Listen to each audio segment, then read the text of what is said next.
esa pregunta. Y él se siente feliz porque está cumpliendo una misión. La misión de él en ese momento es arreglar, darle recreación al público que lo está viendo. Y entonces Está muy bien. El Jesús debe darle alegría a los demás, aun cuando esté parado en un sol. Porque no es bandera para nadie llegar con tristeza. Fíjese que ayer que yo tenía un dolor intenso, yo no se lo dije a nadie. Obré en tal forma de no preocuparnos.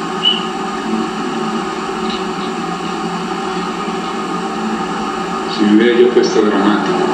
¿Qué pasó? Que entonces ustedes se reunieron a estudiar, supieron que ya el médico que bondadosamente me llevó a la hermana Betty y a María y seguramente Miriam. ¿Tú no? Ah, tú aquí estás. Entonces se pusieron a estudiar, todos ustedes me comprenden.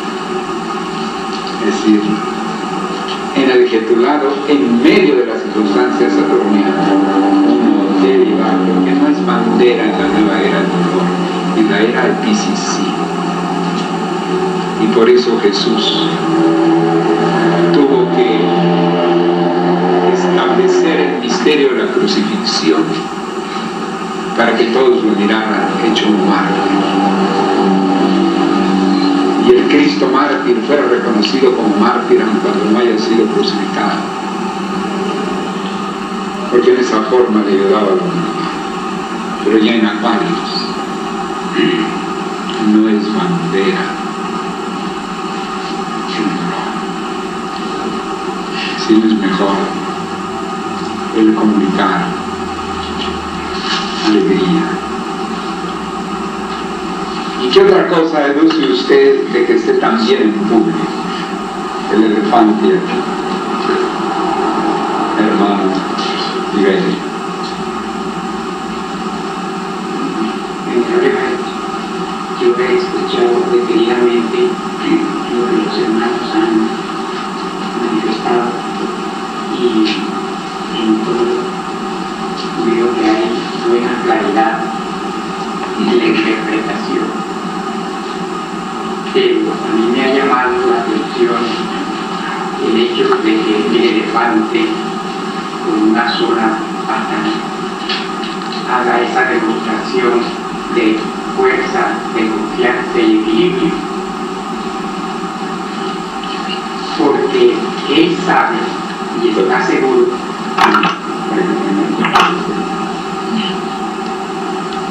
decirle que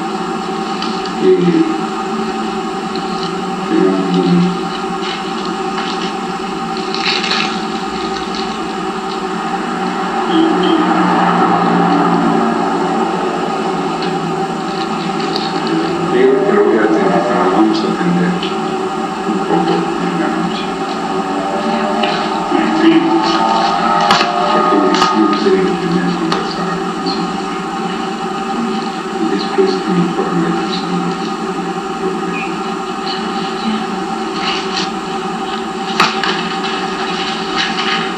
Disculpe la interrupción, ¿no? decíamos que ese animal, el elefante, se siente seguro que la prueba que está enfrentando y parece que entiende que los espectadores en el circo se están recreando con esa demostración que hace.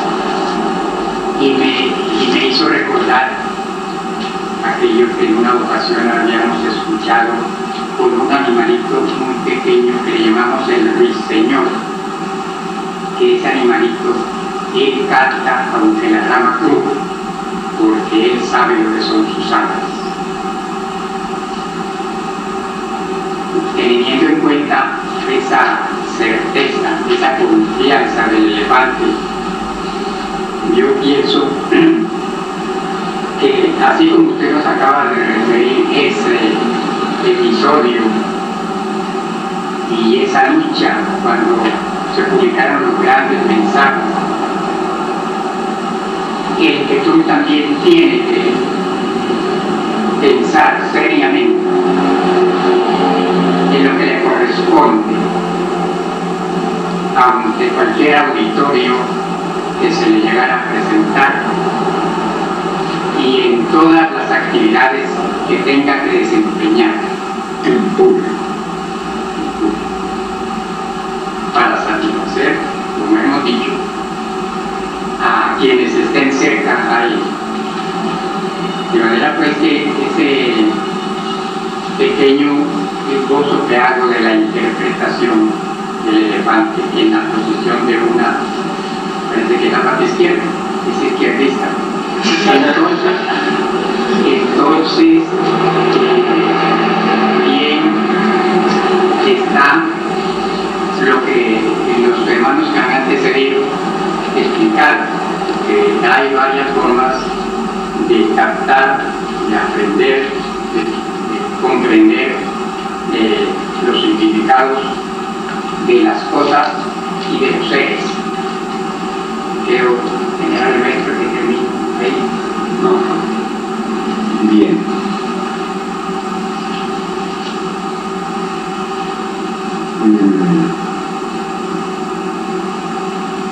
Tratando de observar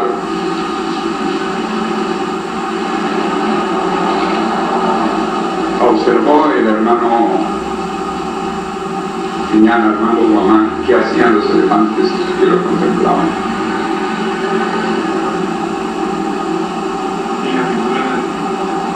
Por supuesto. ¿Quién vio los elefantes que lo contemplaban? ¿Y ustedes? Pero entonces, recuerden que la yentra es el saber observar las gráficas. En su guía maestre muchas veces da enseñanzas en lugar muy pequeñito de sus cuadros.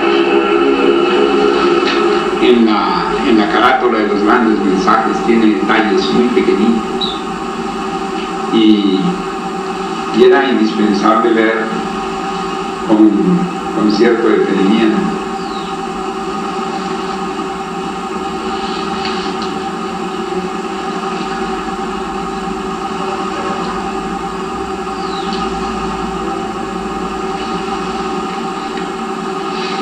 Pásenlo otra vez.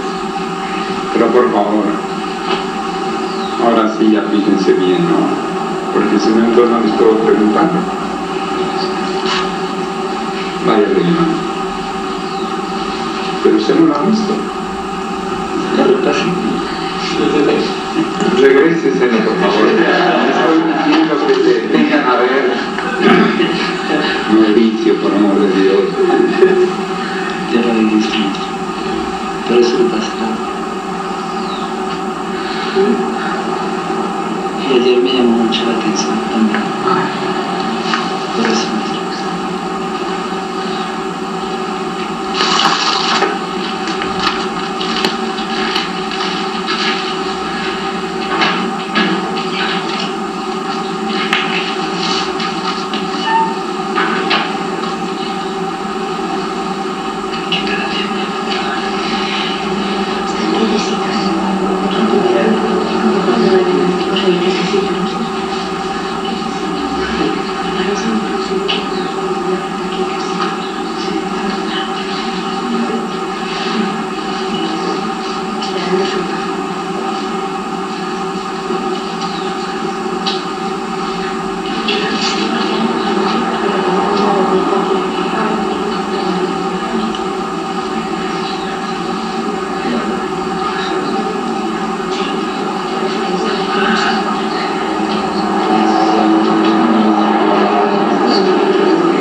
líder maestre me envió sin ninguna explicación el dibujo del olfato que aparece en el arte de la nueva era, y que me parece que después lo reproduce en el retiro del maestro. Él me lo envió sin ninguna explicación de nada, de nada. Yo dije, con una persona como el sublime maestro, tan detallista, que me mandaba decir por correo que había yo puesto una estampilla al revés en un sobre. Es decir, no era armónico, que la estampilla estuviera de cabeza en un sobre, no porque tuviera importancia la estampilla, sino que él quería que fuera con un impacto un poco más observador, ¿no? Como una persona tan cuidadosa, tan excesivamente observadora como el sublime maestro, y no mandar un dibujo sin ninguna indicación de nada. Así es que entonces, como se que él quería, pensé que él quería saber qué hacía yo con eso. Así es que lo primero que hice fue, yo lo estudié como unas 2 horas, ese dibujo. Entonces comencé a escribir todo lo que me parecía, que había enseñanzas mayores y todo eso.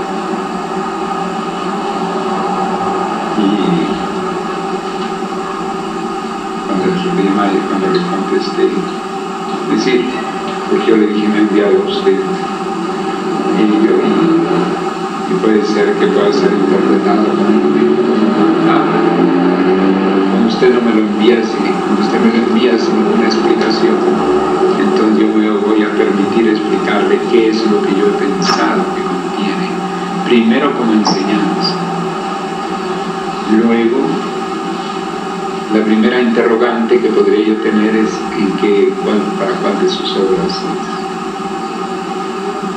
Pero entonces pienso que sería lo más adecuado para el arte de la nueva era, en fin, dándole explicaciones. Y entonces él estuvo conforme y me hizo otras explicaciones. Y me dijo, pero después de tanta enseñanza que esto tiene, nada más lo vamos a poner que se llama el olfato. El olfato. Que no hice nada. ¿Está claro? Y ven ustedes que se titula el olfato. Y tiene tantísimas enseñanzas. Así es lo inicial. Así son las gráficas del sublime maestro.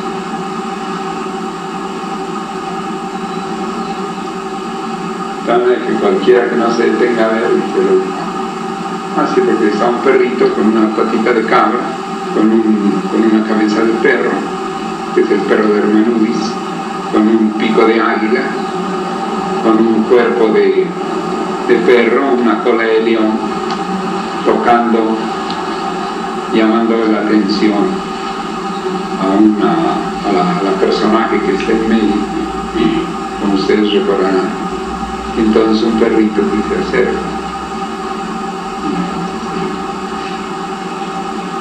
y sin embargo tienen un mundo de enseñanzas que si uno no se detiene a verlas, nunca las descubre, porque decía el sublime maestro que hay ciertas cosas que son para los que saben, pero ustedes, como todo el discipulado del saber, trato de que sepan muchos aspectos.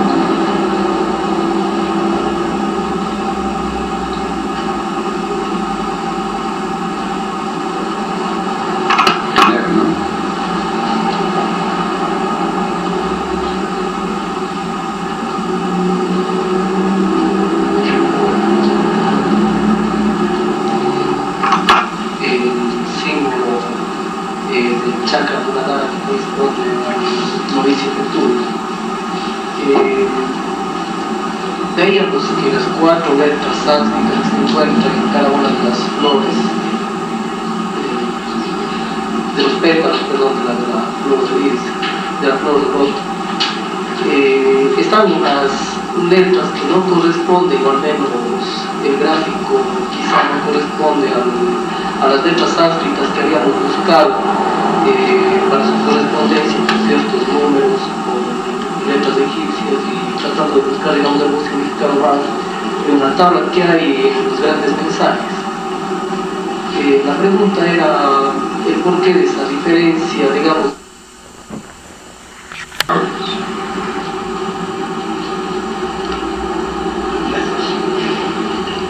Bien.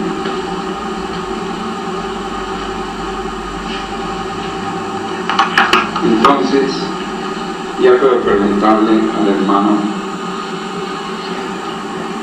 Armando Guamán ¿qué actitud observa en los otros elefantes? La actitud que presentan en los otros elefantes es una actitud como de atención, de estar atentos a lo que también está ejecutando el otro elefante. Ya que todos tienen una mirada vigilante, eso me hace reflexionar en que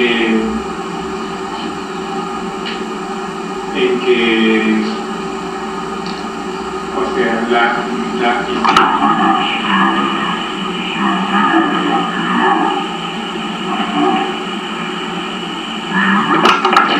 estaría ahí en público, porque no tendría ningún sentido. Me gusta mucho esa frase, que no tendría ningún sentido. Esa frase que usted dice que no tenía ningún sentido, no tendría ningún sentido, yo la encuentro un poco vacía, porque difícilmente puede uno encontrar una cosa que no tenga ningún sentido. ¿No le parece que es un modismo por la costumbre? Porque, por ejemplo, si estuviera en cuatro patas y siempre que vemos al elefante en el zoológico, lo vemos en cuatro patas, y sin embargo la gente lo busca, y en cuatro patas hace maravillas, porque por ejemplo pisa rocas diferentes, alturas diferentes. Cuando está en cuatro patas puede encontrar un obstáculo y lo derriba con su peso y la fuerza de su tronco, y eso enseña que debemos también o salvar los obstáculos como él hace en cuatro patas, subiendo montañas, o derribando el obstáculo, quitando el obstáculo. De tal manera que si estuviera en cuatro patas, yo no me atrevería a decir que no tendría ningún sentido. Y yo le pregunto a usted, dígame, ¿a qué cosa encuentra usted en este mundo que no tenga ningún sentido?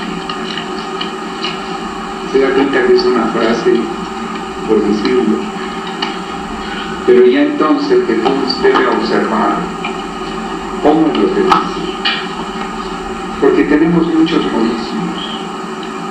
Eso es una frase conversacional en que dice uno tranquilamente, no tiene ningún sentido, tal cosa no tiene ningún sentido, queriendo decir que no tendría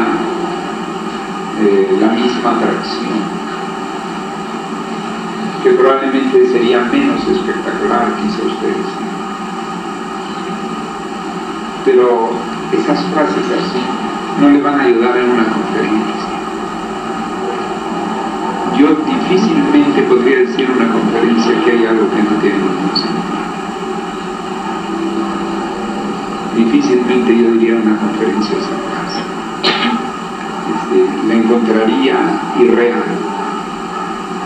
Yo no, todavía, pero si usted me convence de algo que no tenga ningún sentido, pues probablemente quiere decir que hay algo que no tenga ningún sentido.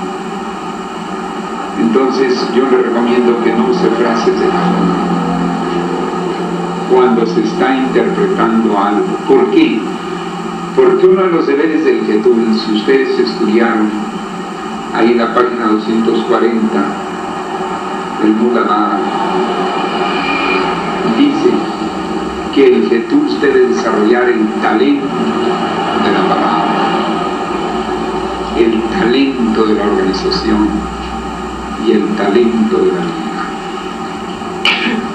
Es decir, yo no les estaría corrigiendo a ustedes este detalle, pero el talento de la palabra implica, entre otras cosas, usar la palabra con justeza, es decir, con cuidado, que sea un Getul que diga las cosas con peso, o con alegría, o si es una cosa de alegría, pues muy bien, pero me comprende lo que quiero decir.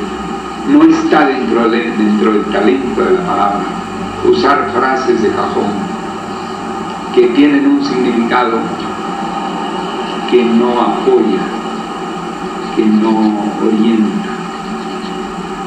Entonces, lo digo por todos ustedes, porque yo voy a estar con mucho cuidado de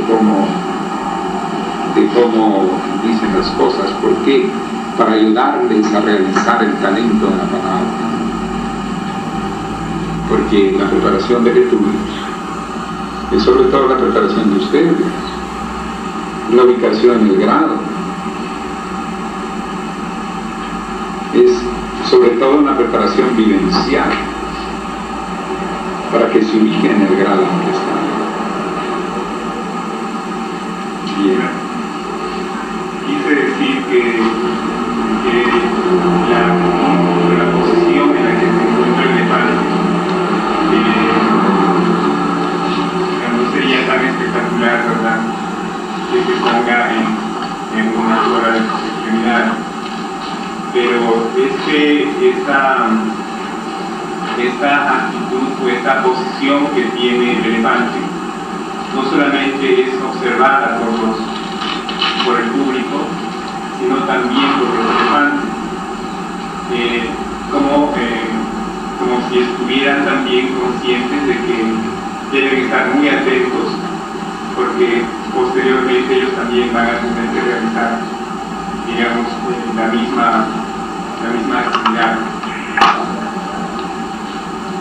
¿Qué dices tú, querida Getul, de ella? Con respecto a la misma pregunta, ¿qué te dice que estén los tres elefantes tan atentos a lo que está haciendo el otro? Pero se entiende en un Getul, o en tres Getul se contemplan a otro.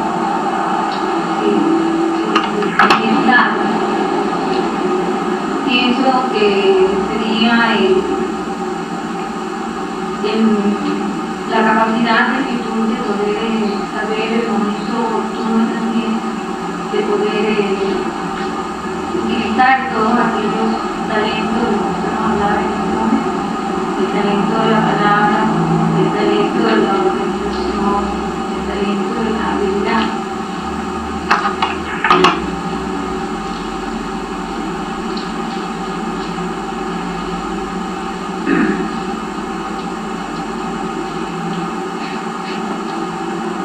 También agregaríamos algo.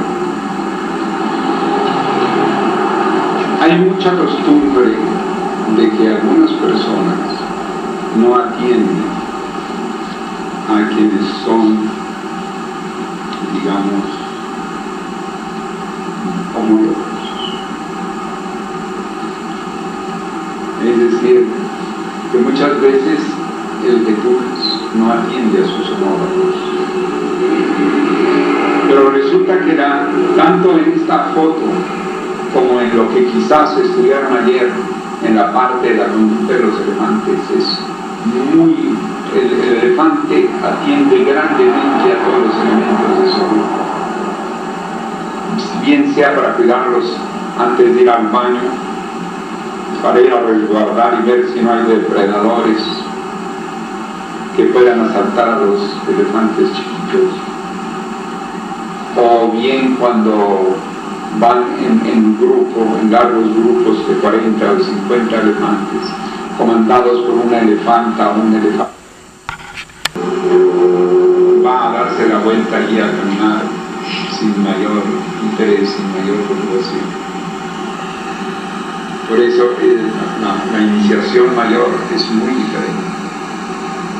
diferente que cuando no hay estos aspectos importantes.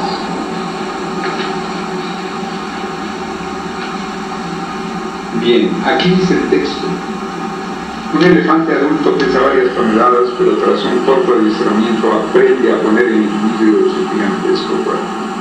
Porque él de por sí es muy inteligente para su cuerpo.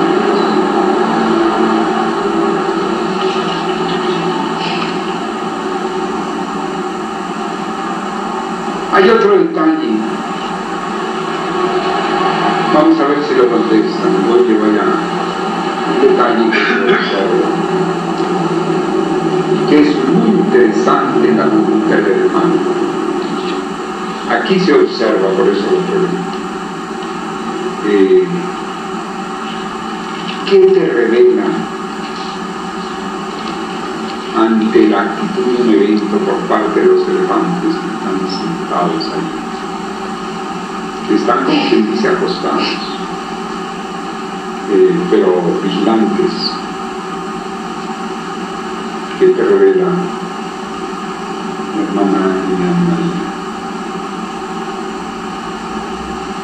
La actitud es alta. Me parece que es una actitud de respeto.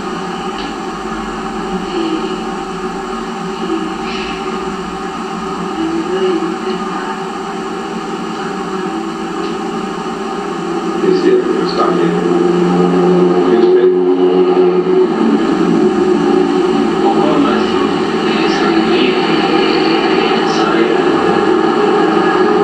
saber acomodarse a las circunstancias, como nos enseñaba en el recordar, que esa es una de las cualidades que tenemos. Y ahí los elefantes conservadores están asimilándose a las circunstancias, están atendiendo porque su papel en ese momento es de observar, estar atentos a esa lección que sus compañeros les están brindando.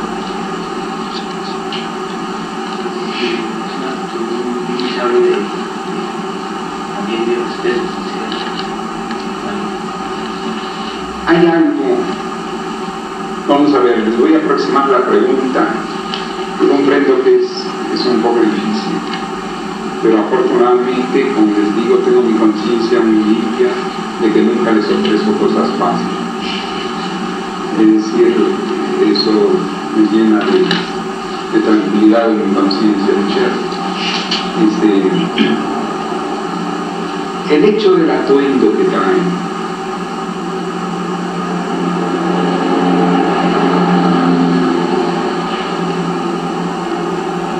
y la actitud de ellos en relación con el atuendo que traen, que están en público. ¿Qué te dice respecto a esta escena que vemos que revela una enseñanza para nosotros? En primer lugar, yo creo que es importante obedecer a sus instructores y decirse y desobedecer. Bajo el rayo ceremonial. Es decir, el elefante es muy interesante que su actitud, su inteligencia llega tanto que cuando se le viste se le ponen atuendos importantes, él toma otra. Según es el atuendo, así es. Es interesante.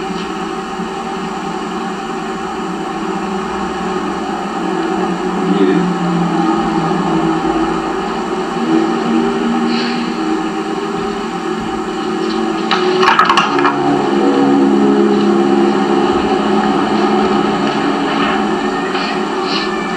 cree de la parte de su atuendo que hace más efecto? Ustedes estuvieron estudiando ayer el elefante, ¿no?, en los textos, ¿no? Yo no conozco ese texto, pero me parece que es bastante distinto. Pero vamos a ver.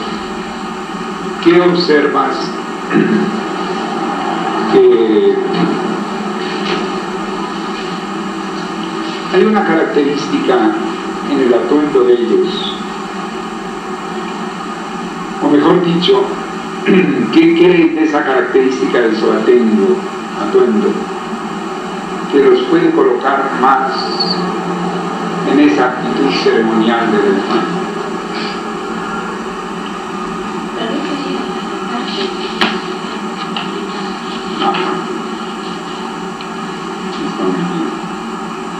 Porque es la parte más sensible de ellos, inclusive su parte cerebral.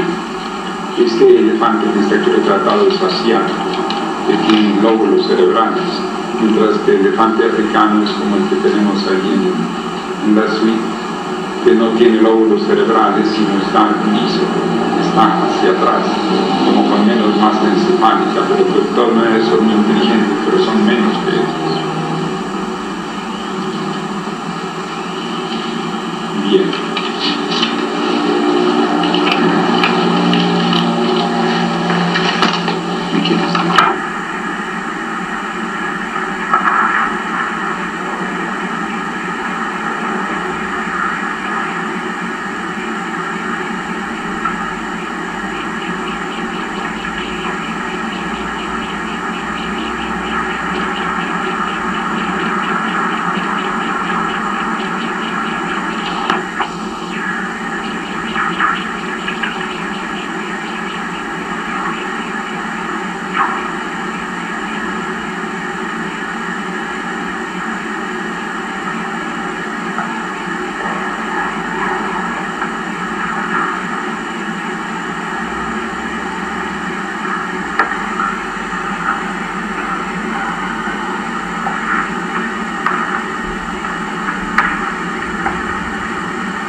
El elefante vive en las grandes selvas, sobre todo en las que abunda el agua, pero su vida no está vinculada a ellas, ya que cambia de morada según las circunstancias y muchas veces emigra recorriendo grandes distancias.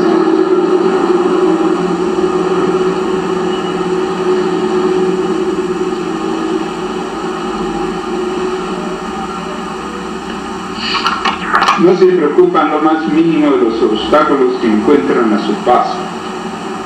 Atraviesan a nado lagos y ríos. Se abren caminos sin dificultad en las selvas vírgenes más espesas y ascienden por caminos altos y rocosos. Esto indudablemente es otro de los significados para los tetunos. Está muy claro. Es decir, el tetún debe ser así.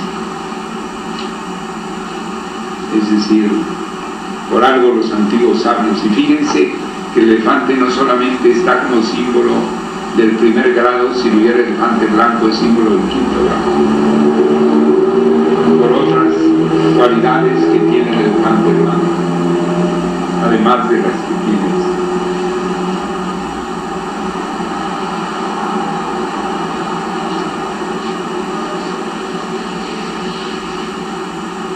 En realidad es muy ágil, generalmente anda tranquilo con paso regular, análogo al del caballo o la jirafa, que recorre 4 o 6 kilómetros por hora, pero este caminar pausado puede acelerarse hasta permitir avanzar a doble velocidad. Sin embargo, no puede galopar ni trotar, ni mucho menos dar salto, o sea, no puede levantar simultáneamente el suelo de las cuatro patas.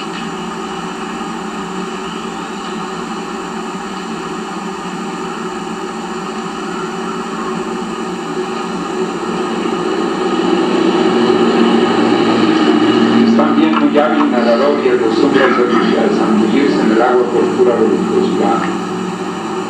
Puede incluso atravesar los ríos más anchos y rápidos y sumergirse hasta dejar fuera del agua con solo la punta de la trompa. ¿Cómo interpretas tú que las honduras no lo hunden en el agua?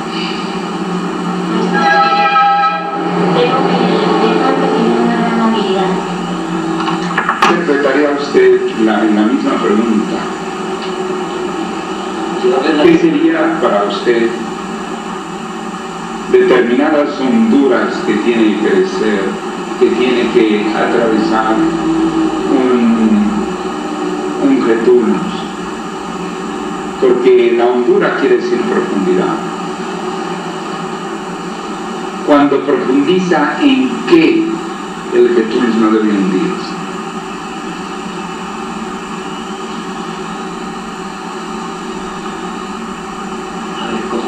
Tú como un estudiante perfecto debes profundizar en toda la literatura del maestro y debe tener una identidad, como ya lo hemos visto en las otras enseñanzas. Yo creo que Jesús no se debe hundir por ningún motivo dentro de esa identidad. Si encuentra a su mujer en los brazos de otro hombre,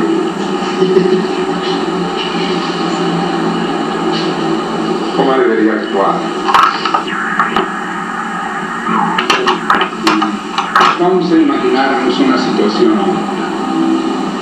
Vamos a suponer que usted se encuentra con la viuda del maestro. Vamos a suponer que usted se encuentra con la viuda del maestro, que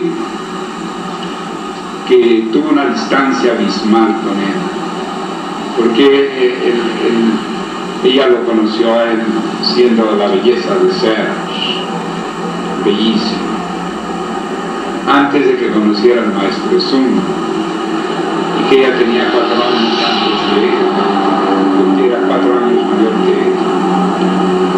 Y entonces, cuando encontró al maestro Zunga, ella comenzó a sentir que perdía sus senos. Y entonces, a partir de ese momento, se sintió desplazada.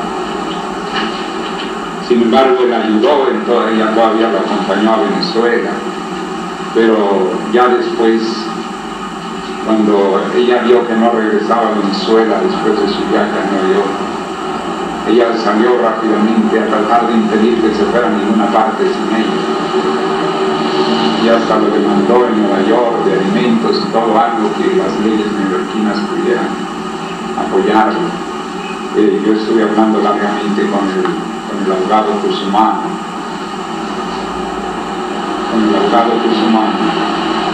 y que fue el que lo defendió. Me mostró una carta de ella en que decía: yo no exijo nada, yo dejo de demandar si se me promete que yo voy a estar siempre con ustedes. Entonces, mujer francesa, alemana, entonces la cosa se agravó, porque en lugar de que mis ex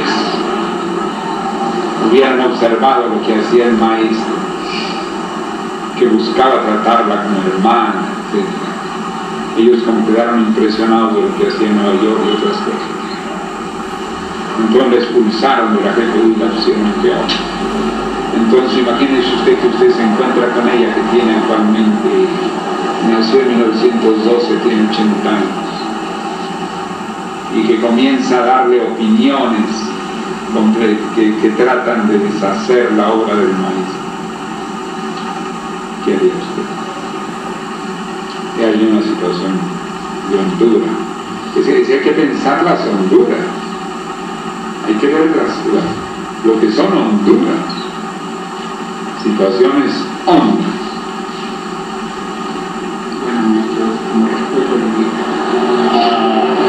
Entonces, les estoy poniendo a ustedes dos ejemplos de situaciones hondas. Es decir, la hondura, la lectura, porque tiene que estudiar, tiene que tener la actitud de estudiar. Porque el estudiante perfecto no es nada más el que trae un libro bajo el brazo. Es el que tiene que, yo quiero que ustedes sean Jesús. Yo se los he dicho, ¿no? Ser Jesús. Para que puedan tener la vivencia de su grado. Y además, como resultado de la vivencia, hagan existencia, tomen la elección de la experiencia, hagan existencia, entendiendo por existencia que la conciencia se refleja más allá de sí misma, en las cosas, en todo, y para que con la existencia puedan tomar presencia. O sea que ya el Jesús, si el elefante no se hunde en las honduras y de los ríos que tienen corriente. Fíjense, los antiguos Vedas eran muy sabios para elegir ese símbolo. Es decir, un metólogo, que son los que estudian la vida comparada de los animales con la vida del hombre, señalaba en otro texto que nunca se sabe que los elefantes caigan en las cascadas. O sea que saben muy bien escoger, saben muy bien atravesar las corrientes. De tal manera que no se dejan llevar por las corrientes.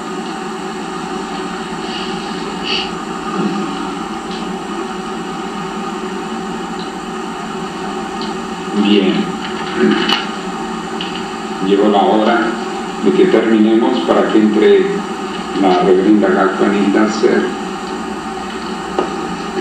en la preparación de Gakvas y Jesús. Entonces, si me hace favor, miren, fíjense cómo han quedado colocados. Porque como va a comenzar el diálogo entre nosotros,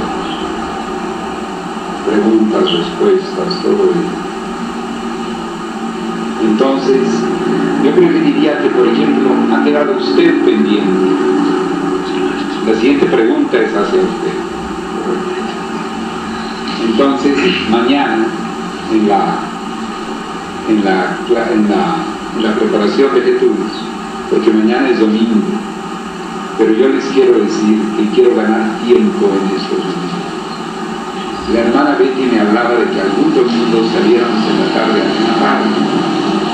Yo estoy de acuerdo, pero yo quisiera que no fuera en este primer domingo, porque yo quiero ganar tiempo, porque yo ya quiero cuanto antes situarlos en su grado, para que en sus respuestas, en todo lo que vamos a tratar, tenemos que entrar en el discipulado modelo de mañana, y entonces allí entramos a situar en un grado más efectivamente. Entonces mañana vamos a tener el mismo programa de las 3 a las 5. Entonces sitúan en sus mismos asientos. Entonces, dígale por favor a los hermanos Cartas que son tan bondadosos de venir, porque sigue el siguiente punto.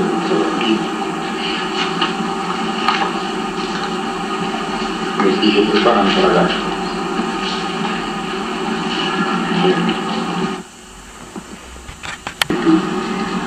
Con su frente no tiene los glóbulos cerebrales, sino lisa. Siguen siendo muy inteligentes, pero nunca tan inteligentes como nosotros, son un poco más agresivos, son menos delicados, son como diríamos, como más impulsivos. Pero en cambio estos otros son grandemente cerebrados.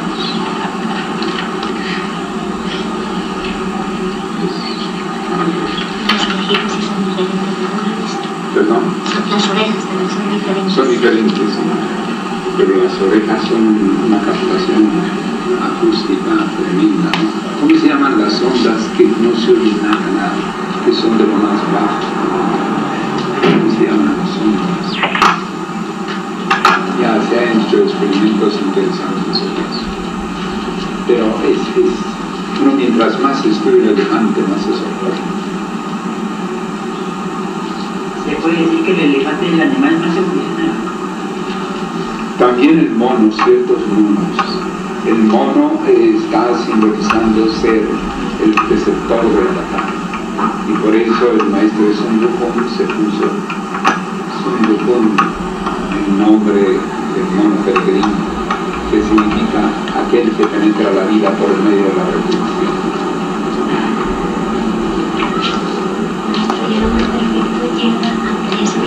Francamente, el hombre tiene menos cualidades que los animales en muchas cosas.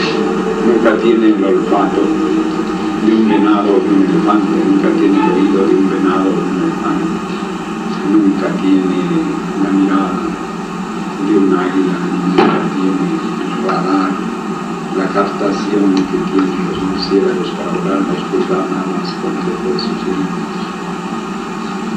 El hombre en ese sentido está en desventaja con muchos de los animales,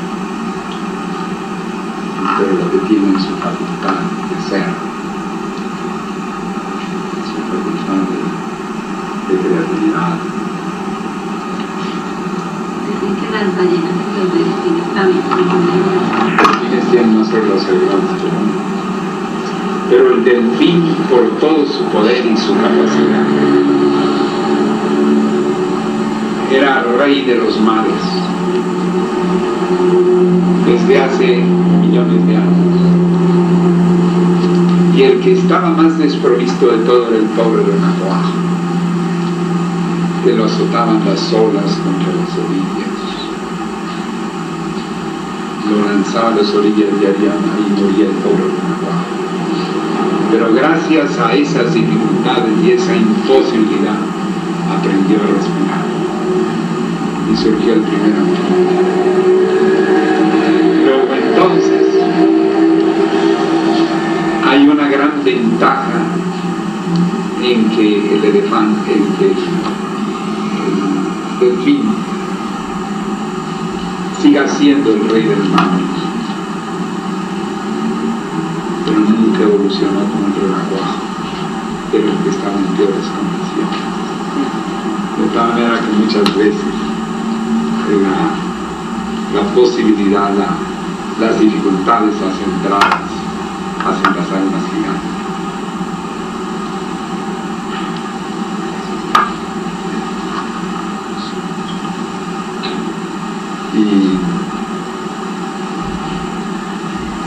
Pero al mismo tiempo, entonces de allí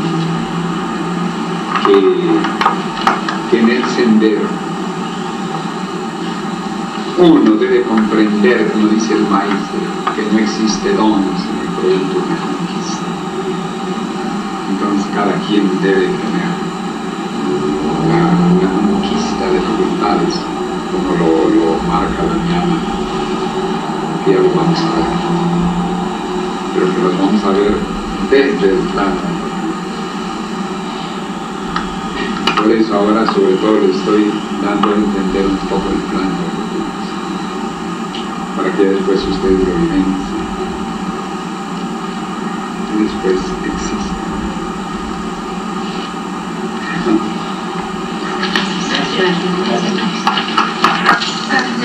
Tomen asiento. Hermana Genial, Lucía Bedoya, habiendo visto el programa de actividades que teníamos, sobre todo los viernes, tú te saliste tan campantemente a no hacer no sé qué y no estuviste en la mañana. No sé por qué me imagino que no tenías un princesa. Naturalmente te perdiste de la clase en la mañana del hermano Darfa José Miguel Bogón. Pero sobre todo, si tú hubieras sido ya que tú,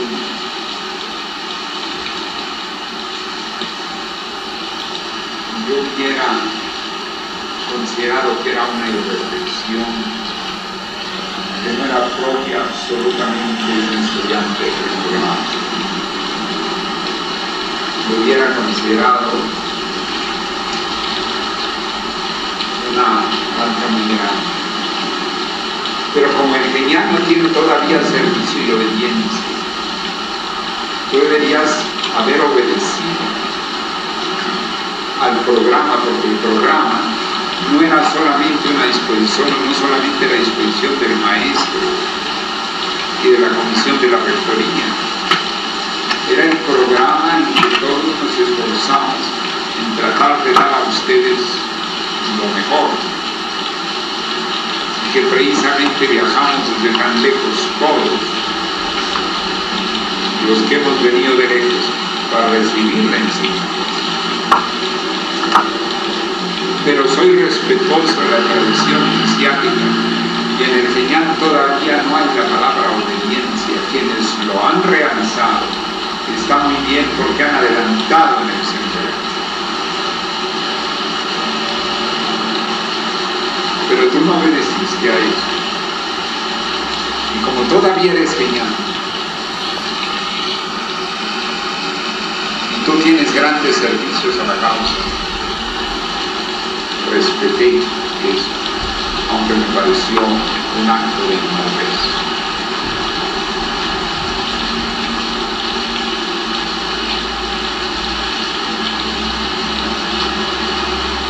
Eso ya no debe existir en un Jesús. En un Jesús verdadero de iniciación mayor que va avanzando. Porque Señor, si camino no sé cuántos miles de kilómetros para recibir una preparación que va a comenzar y que si bien nos retardamos, pero advertí de que tenía primero que reunirme con la comisión de la rectoría y algunos de los hermanos para dar los últimos toques a quienes eran los que iban a estar, a quienes recibíamos.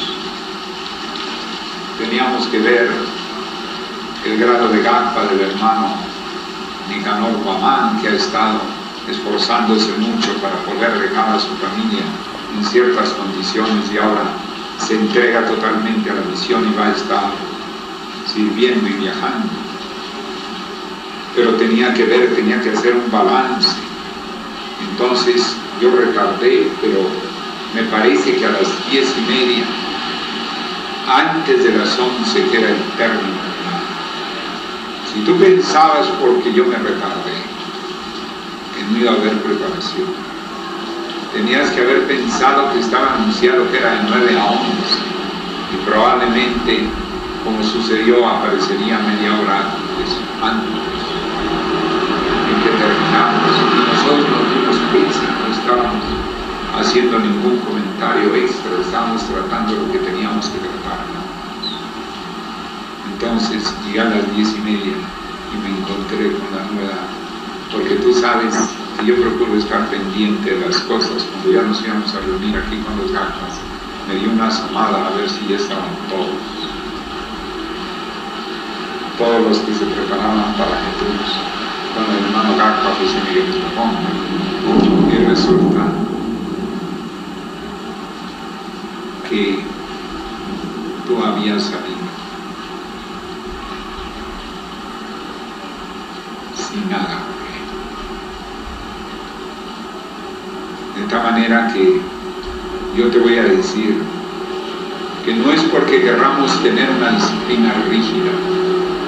Al contrario, entiendo, como dice el maestro, que las disciplinas son libremente consentidas, pero me pareció poco coherente, poco pertinente, que viajando tantos miles de kilómetros para recibir la enseñanza del maestro, sin avisar, ¿por qué no me consultaste para salir? Me hubieras dicho, maestro, yo quiero salir a tal parte por tal motivo. Si si yo hubiera visto que realmente no se justificaba, yo te diría, por favor, no salgas, acude a tal solución, si es algo muy urgente. Pero se me pareció francamente con términos. Eso no es un Getúlus de iniciación. Yo no sé qué hagan los Getúlus de otras líneas, pero entre nosotros tiene que haber una mayor coherencia, no por una disciplina rígida, porque al contrario, hasta yo quisiera, dentro de lo posible, que hubiera la menor cantidad de normas. Inclusive yo no veo muy necesario que se diga perfil, porque me parece que puede determinar demasiado exigente determinada cosa. Pero mira, si viajamos tan lejos para estar juntos en tan poco tiempo como es el internado de un mes, que es mínimo, y ustedes van a ver que vamos a llegar con trabajos. Entonces, yo te quiero decir que marco la gran diferencia entre el Getúlus. Sus palabras son servicio y obediencia. No es solamente obediencia al rector de los colegios iniciáticos, al maestro, a la comisión que quede representativa de la rectoría, que ya va a poder haber esa comisión en cuenta. No es solo eso, es también obediencia a las cosas más coherentes y más pertinentes. Entonces, pero fíjense ustedes, para que también a su vez les doy el ejemplo, el genial todavía no tiene la palabra de Dios en su palabra de realización, que es el servicio. El Getúlus ya debe tener. ¿Por qué? Porque en otros grados viene hasta un apostolado. Y por lo tanto, no solo eso, sino que es una orden crística, no cristiana, de iniciación crística. Porque el sublime maestro no solamente vino deslumbrante en su literatura, y hay que tomar en cuenta que su literatura fue para la aspiración de todos los hombres. Por lo tanto, hizo el discipulado aparte de su literatura, pero está incluido en su literatura sin estar específico en su literatura. Es decir, en ninguna parte en su literatura dice discipulado modelo de mañana para la patria, sino que lo creó él el 15 de diciembre de 1958 en la primera carta, que creo que, no sé si traigamos, hermanita, te daremos copia de la carta en que inició el sublime maestro del discipulado para que la demos también a sacar copia, que cada uno de ustedes la tenga, para que conozca por el puño y letra del sublime maestro del nacimiento. Entonces, ¿qué es la diferencia? Hemos dicho, Abraham fue para todos los pueblos, pero Moisés fue el que hizo su éxodo para que se salvara la tradición iniciática y la enseñanza propia de Abraham, porque de Abraham surge el islamismo, surge el cristianismo, surge tantas otras vías y además la tradición hebraica. Pero quienes tuvieron que preservar la tradición hebraica fue en Éxodo. Nosotros estamos en condiciones similares. El maestro escribió para la aspiración de todos los hombres, para la francmasonería, para, bueno, orientalismo, no orientalismo, para todo el mundo. Pero el discipulado modelo de la ñana para la Bhakti es el que va a preservar la tradición iniciática mayor, el discipulado, porque el discipulado es lo que ha permitido perenizar la tradición iniciática.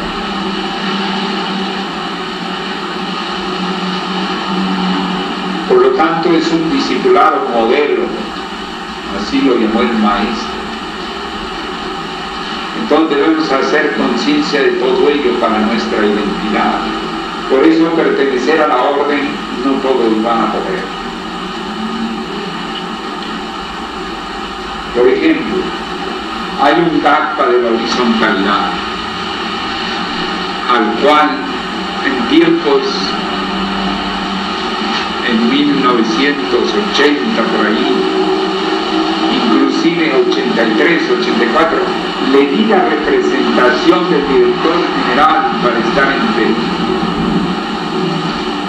porque siempre me decía que estaba integrado al maestro. Pero cuando llegó el momento, él falló completamente a los hermanos que estaban defendiendo el apostolado del saber y el discipulado del saber. Y todavía cuando pasó como diplomático a Uruguay, todavía lo llamé para que fuera a ayudar a la Hermandad de Paraguay, a Cristina de Berjoca y a otros hermanos que valientemente se pusieron en juicio legal frente a los abusos que estaban cometiendo con ellos y lo ganaron. Pero él no acudió. En cambio sí acudió a favorecer, tanto en el Perú como en Uruguay, a la horizontalidad. Entonces, ahora, me llama por teléfono en Navidad a San Juan, creyendo como diplomático que con un telefonema iba a quedar todo arreglado. Entonces, contesté el telefonema con atención, pero le dije, hay un grupo que usted ha hecho en Uruguay, es necesario que lea el reajustamiento que le ha hecho. Sí, mándenme usted las obras y todo. Yo no le mandé las obras de reajustamiento solo, le mandé a DACPA con José Cigalá, tremendamente decidido para que llegara como personero con las obras a hablarle a él y al grupo de 40 hermanos que tiene allí. Y entonces dejé dicho y he comunicado a Lima que para aceptarlo a él en Cámara de segundo grado se va a necesitar en primer lugar que haga declaratorias de su completa integración a nosotros y que esa declaratoria esté acompañada completamente de hechos fehacientes, no palabras solamente, frutos. La palabra como compromiso, pero los frutos como confirmación. Y hasta entonces deberá él esperar a que el colegio iniciático invite a todos los DACPA de los diversos países a dar su aprobación para que eso sea elevado a la comisión de la rectoría. Y entonces en la rectoría decidiremos si se le admite o no se le admite en Cámara. ¿Por qué? Porque lo que estamos legislando ahora en el principio del éxodo tiene que ser precedente. ¿Cómo se va a abandonar a una hermandad como la peruana, que ya sabemos lo que han vivido, que teníamos que estar resguardando el templo, que fueron agredidos hasta darle un martillazo al director del colegio iniciático, nada menos que el representante de mi condiscípulo? Todo. Y llegar flamantemente una persona a la que le había dado por mi parte la representación del director general, y entonces diplomáticamente, como buen diplomático, dejar a todos ahí, podemos defraudar, ni los sentimientos ni la lealtad ni la hermandad. De tal manera que todavía le di una oportunidad y se lo dije por teléfono. Usted no se ha definido en Perú, y en Perú hay mucha inconformidad con la actitud de usted, pero vaya rápidamente cuando sea un fin de semana, que no me digan que un diplomático. No puede salir 2 o 3 días, un fin de semana, cuando se van a las playas y van y perfectamente salen, mi padre lo era, de esta manera que sé hasta dónde llega la disciplina, un diplomático perfectamente. Un fin de semana se está representando al Ecuador, se puede ir a cualquier playa de Colombia y regresa conmigo y está. Nadie le va a reclamar eso. Máxime que no es el embajador. Si fuera embajador tal vez, pero un primer secretario que era entonces. Entonces, yo les digo a ustedes, nosotros tenemos que cuidar la identidad de nuestra orden, no con dogmatismo, pero no con ingenuidad. No con dogmatismo, pero tampoco con ingenuidad. Es como, por ejemplo, en Colombia, donde habiendo tanta persona que ustedes escucharon en Lima, los miembros del Centro 126, tan queridos, una Elvia Gómez, que ustedes escucharon, que ustedes vieron. ¿Cómo va a ser posible que unas personas se pongan a expulsar a semejantes seres? ¿En nombre de qué? ¿En nombre de qué? Naturalmente, no vamos a tener confiabilidad. Que sigan lo que han escogido. Buscad y encontraréis lo que buscan, que encuentren. Pedid y se os dará lo que pidieron, que se les dé. Entonces pidieron ellos eso, se sumaron a eso, allá que sigan con su iniciación menor, que allá estén en su mundo. Nosotros no nos metemos con ellos, no tenemos nada que ver, absolutamente, pero tampoco los vamos a recibir en nombre de quién.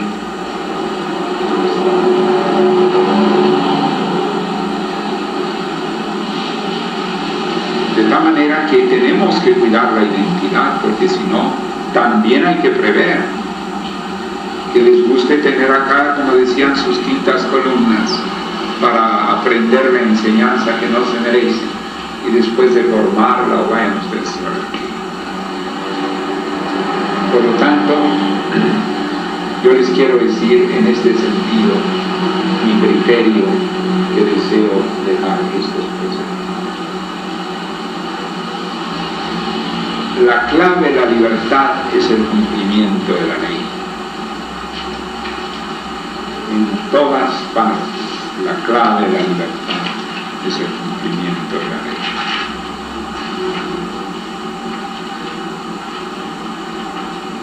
De tal manera que, por ejemplo, lo que hice con los viejecitos de Puerto Rico, ellos entregaron su vida. Ellos son los que donaron inclusive el terreno.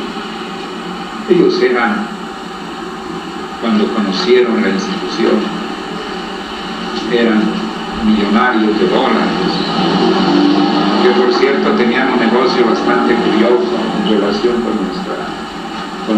lo que representó. Ellos eran los exportadores de pollo de Puerto Rico a Nueva York, de tal manera que fletaban aviones para mandar pollos para allá. En fin, un negocio grande, porque tenían propiedades y tienen propiedades cuantiosas. Pero conocieron la enseñanza y vieron que no era posible y dejaron el negocio de los pollos, lo colocaron tranquilamente y entregaron su vida, su juventud, todo ello. Y cuando el Sublime Maestre estuvo en un apuro, que ya eso aparece en el reajustamiento cuando Panamá, no sé si recuerdan ese punto del reajustamiento, de cuando en Panamá un presidente del Consejo Ejecutivo pidió quién sabe cuántos miles de propósitos psicológicos. El sublime maestre va y pide un crédito a una imprenta, Meyerbeer de Niza, y él de buena fe manda todos esos propósitos psicológicos.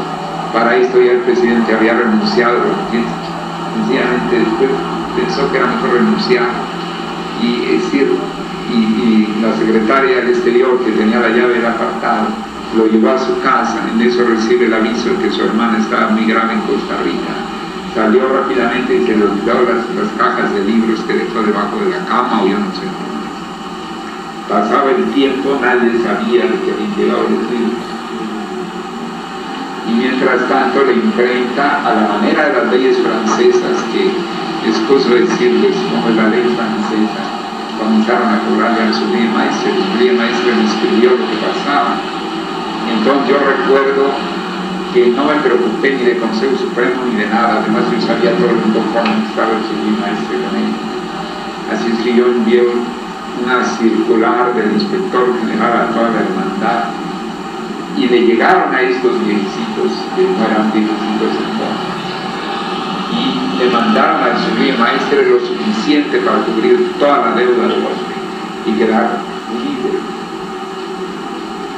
Si ellos han dedicado su vida a todo, si a los 86 años no comprenden nuestro éxodo, yo soy el rector de los colegios iniciáticos y no voy a olvidar años de consagración de hermanos, años de entrega, de devoción al sublime maestro, de todo ello por 6 meses que no comprendan una nueva situación. Así es que en ese caso fue diferente, porque ya pensé en la evolución, pero que no me venga por allí un joven de 30 y tantos años queriendo ejercer la diplomacia en merma, en circo, con toda la falta de lealtad para la hermandad de su propio país, y al maestro que fue, en que inclusive el que lo propuso al segundo grado, el que le hice las recomendaciones para cuando fuera a Japón, el que estaba cuidando de él para ejercer por allí una teoría diplomática que sencillamente me pareció en ese momento deleznable, y no amparar a un grupo de 60 hermanos en Paraguay que fueron desplazados para poner un presidente drogadicto, y que ahora llegamos a Paraguay y se ha consolidado la hermandad con todos esos hermanos. Ha sido muy grato. Es decir, porque como les dije en Paraguay, les dije, miren ustedes, Confucio fue el representante del saber en esa época luminosa que tuvo China, en la época del Moji, en la época de Lao Tse, de Confucio. Les dije, tomen en cuenta que a Confucio lo quiso anular Mao Zedong, más bien cayó Mao Zedong y no el pensamiento confuciano en China, que tiene 2600 años. Entonces Confucio decía, cuando le preguntaba, Señor, tú que eres tan bueno, ¿qué haces con los que se portan mal? ¿Les das igualmente el bien como a todos? Entonces él contestó, al que se porta bien le doy el bien, y al que se porta mal le doy la ley. Porque si al que se porta mal le doy el bien, ¿qué le voy a dar a los que se portan bien? Ese pensamiento confuciano, de tal manera que aquel hermano tuvo mi representación como director general, encabezó en cierto modo a la hermandad del Perú durante un tiempo,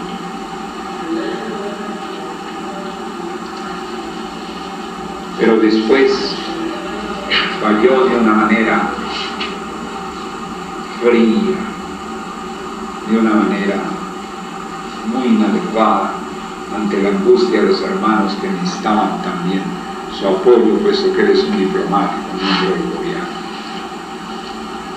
Y después, cuando está comisionado en un país, le pido que se asome, que ya no por teléfono, que haga, que fortalezca nuestra hermandad en Paraguay, que estando en Uruguay, que es, yo no digo que sea un paso, porque en América nada está un paso de otro lado. No le hizo nada. Ahora que tenemos 70 y tantos GACPAs en el mundo, activos menos un 0.5%, todos activos, todos laborantes, todos en plena actividad, 75 GACPAs que nunca han soñado tener ninguna de las líneas que emanan del sur del país. ¿Y para qué decir que tenemos como 200 recursos y como 300 señales? Ahora que se siente la fuerza, ahora sí, brillando por teléfono, para Navidad, y como diciendo, yo soy de los que brindan en la mesa después de la victoria. No. Yo no puedo ser ingrato con la hermandad. La hermandad debe ser respetada. La hermandad tiene que ser respetada en sus sentimientos, en su lealtad, en su existencia. De tal manera que entonces, para esos casos, de una vez siento el precedente, para un GACPA que quiera entrar siendo GACPA y que hubiera tenido semejantes cosas, entonces, que sean los GACPAs los que lo prueben. ¿Pero quiénes? Todos.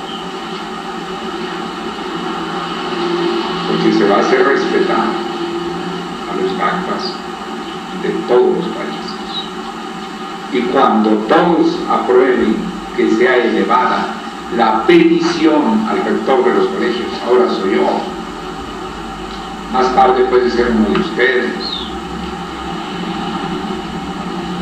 entonces ya el rector de los colegios ante esa petición pondrá sus decisiones, sus condiciones, pero para que respondan para que respondan una mayoría apreciable o casi una unanimidad de los 75 GACPAs de distintos países, tiene que demostrar no solo con palabras sino con hechos, para que en esa forma nosotros hagamos respetar el cuidado de la orden. Yo sé, por ejemplo, los hermanos que vienen de Bogotá, que han vivido lo que han vivido y que están viviendo lo que están viviendo, que se han tenido que quedarse en locales, que se han tenido que bueno, que no ha habido ningún respeto para ellos por parte de la horizontalidad.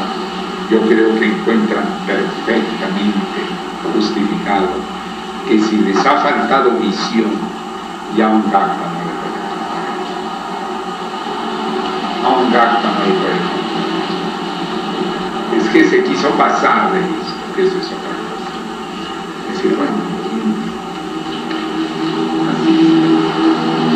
entonces quiero señalar esto en este primer momento de reunión con ustedes y vamos a terminar porque quedan